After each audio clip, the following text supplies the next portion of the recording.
I never thought I'd be the man telling a story like this.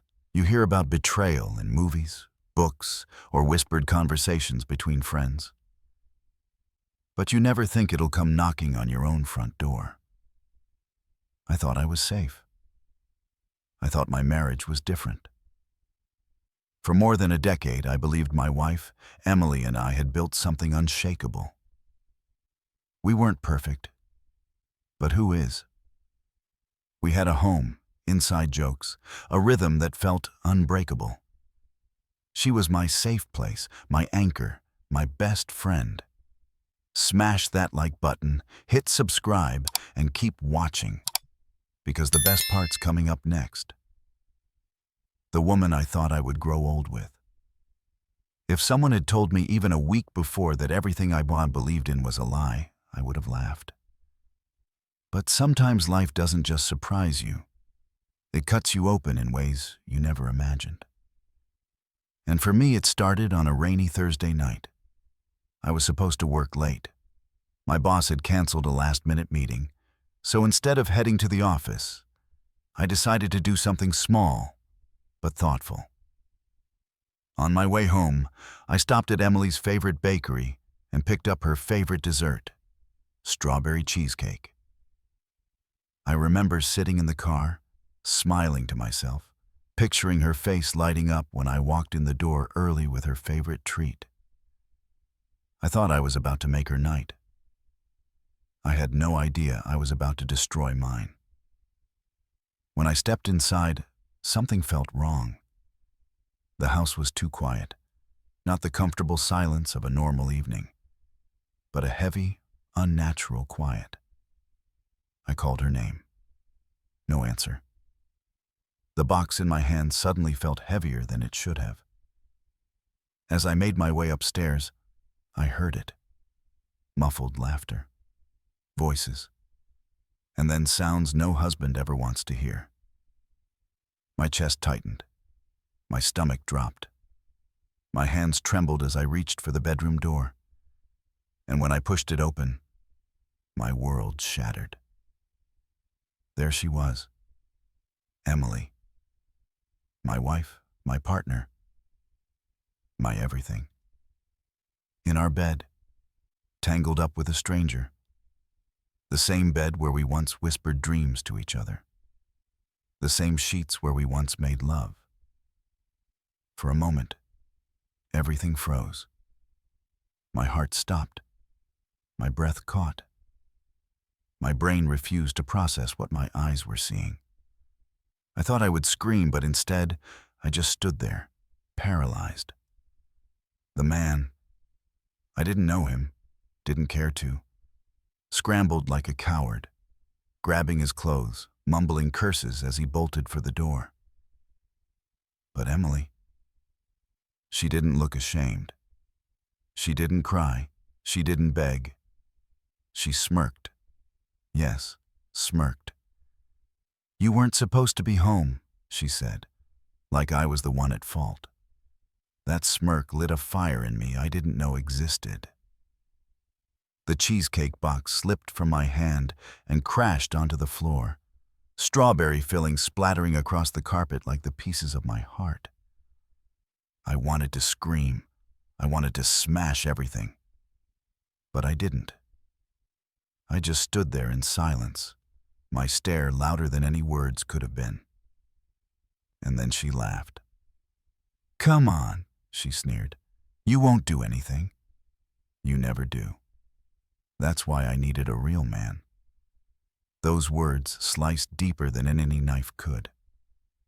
The woman I had loved for years, the woman I would have given my life for, looked me in the eyes and mocked me. Something inside me snapped. I walked to the nightstand, opened the drawer, and pulled out the small baseball bat I kept for protection. I didn't raise it at her. I didn't have to. The sound of wood scraping against the drawer was enough. The man's shoes were still by the bed. He didn't come back for them. He was gone, terrified. And finally, Emily's smug expression cracked. Her eyes widened, her body tensed. For the first time that night, She was scared. "You think I'm soft?" I said quietly, my voice steadier than I expected. "You've mistaken kindness for weakness all these years. Tonight you'll see the difference. I didn't hit her. I didn't even touch her. Instead, I smashed the lamp, the dresser mirror, the picture frames that once held memories of us smiling on vacations. I ripped the bed sheets, shredded the comfort she had desecrated." Emily screamed, stumbling backward, clutching the blanket around her. She ran, tripping over her own feet as she bolted downstairs. By the time she reached the front door, she was barefoot, shaking. I stood at the top of the stairs, the bat still in my hand. "Run," I told her. My voice echoed through the house. "Run far, because the life you had here with me is over, and you will never step foot in this home again." And she did. She ran into the night, clutching her clothes, leaving everything else behind. Like what you see? Click like, hit subscribe, and stay tuned. Let's keep going. When the door slammed shut, silence swallowed the house. Not peaceful silence, not comforting silence, a suffocating silence that pressed against my chest. I sank to the floor, surrounded by broken glass, shattered frames, strawberry cheesecake smeared into the carpet. Memories of our life together littered the ground like debris after a storm. I don't know how long I sat there. Minutes? Hours? The weight of betrayal pressed down on me so hard, I thought it might crush me. My chest heaved, my throat burned. But no tears came. I was beyond tears. But in that unbearable silence, something shifted. I realized I wasn't broken. I was free. The next morning, I filed for divorce. No hesitation, no second chances, no begging or bargaining. I changed the locks, packed her things into boxes, dropped them at her parents' house without a word. She called, she texted, she begged. She even tried threatening me. I didn't answer once. The woman who smirked at me in my own bed was dead to me. She would never again have the power to mock, to wound, to take anything from me. It wasn't easy. Nights were the hardest.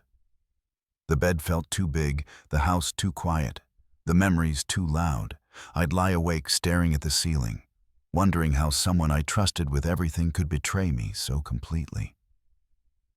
But little by little, I began to rebuild. I started going back to the gym. I reconnected with old friends I had drifted away from during the years I devoted to her. I poured myself into the career goals I had put on hold. Each day, I felt a little stronger. The pain didn't vanish overnight, but it dulled. The silence of the house stopped suffocating me. The memories stopped haunting me. Slowly, I wasn't just surviving. I was living again. And looking back now, I see it clearly. Catching her in the act was the best thing that ever happened to me. It destroyed the illusion I had been clinging to. It forced me to face the truth I had been too blind to see. And it gave me the strength to take control of my life again. If you've been betrayed, hear this. You are not weak for loving deeply. You are not foolish for trusting someone who didn't deserve it. And when the truth comes crashing down, don't be afraid to stand tall. Don't be afraid to reclaim your power. Don't let their betrayal define you. Let your strength define you. Because in the end, the one who betrays loses everything, and the one who survives gains something far more powerful: freedom. Emily thought she had broken me. She thought she had mocked me into the ground. But all she did was set me free. Now, stepping back from the story for a moment, I've got to say, this one hit differently. There's something raw about the way betrayal strips a person down to their core. It's not just about catching someone in the act. It's about the disrespect, the arrogance, the complete disregard for everything you built together. And I think what makes this story powerful isn't just the pain, but the strength that came after. Too often, people stay trapped in toxic relationships because they're afraid of being alone. But here, he turned that heartbreak into a chance to rebuild himself. To me, that's the real takeaway. Sometimes the worst night of your life can also be the first step toward freedom. If you found this story thought-provoking, don't forget to like the video, hit subscribe for more dramatic Reddit stories, and share your thoughts in the comments below. Have you ever experienced something similar? Or do you think you'd react the same way in his shoes? I'd love to hear what you think.